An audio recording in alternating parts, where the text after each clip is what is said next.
if you awaken from this illusion,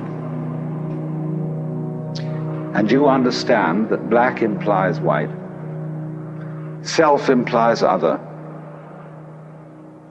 life implies death, or shall I say, death implies life,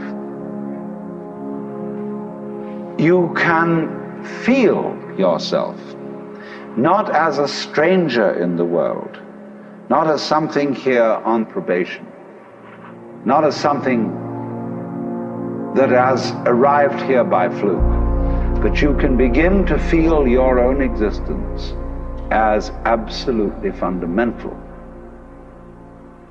What you are basically, deep, deep down, far, far in, is simply the fabric and structure of existence itself. So, say in Hindu mythology,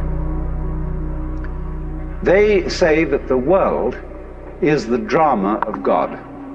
God is not something in Hindu mythology with a white beard that sits on a throne and that has royal prerogatives. God in Indian mythology is the self, Satchidananda, which means Sat, that which is, Chit, that which is consciousness, that which is Ananda is bliss. And in other words, what exists, reality itself, is gorgeous.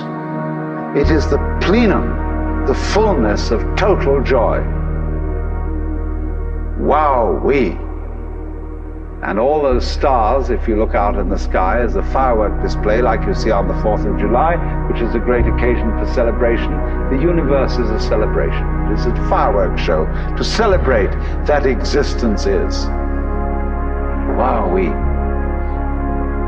And then they say, but however, there's no point just in sustaining bliss. Let's suppose that you were able every night to dream any dream you wanted to dream. And that you could, for example, have the power within one night to dream 75 years of time. Or any length of time you wanted to have.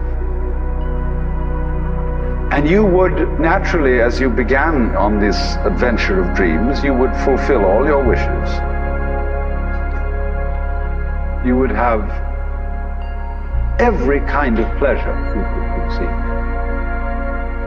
And after several nights of 75 years of total pleasure each, you would say, well, that was pretty great. But now let's have a surprise. Let's have a dream which isn't under control. Well, something is going to happen to me that I don't know what it's going to be. And you would dig that and come out of that and say, wow, that was a close shave, wasn't it? And then you would get more and more adventurous, and you would make further and further out gambles as to what you would dream. And finally, you would dream where you are now.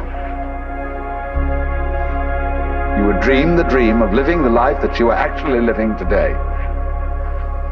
That would be within the infinite multiplicity of choices you would have, of playing that you weren't God. Because the whole nature of the Godhead, according to this idea, is to play that he's not. The first thing he says to himself is, man, get lost. Because he gives himself away. The nature of love is self-abandonment, not clinging to oneself, throwing yourself out, as in, for example, in basketball, you're always getting rid of the ball.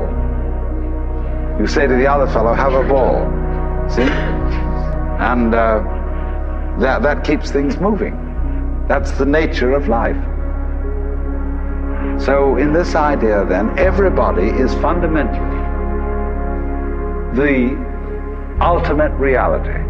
Not God in a politically kingly sense, but God in the sense of being the self, the deep down, basic, whatever there is.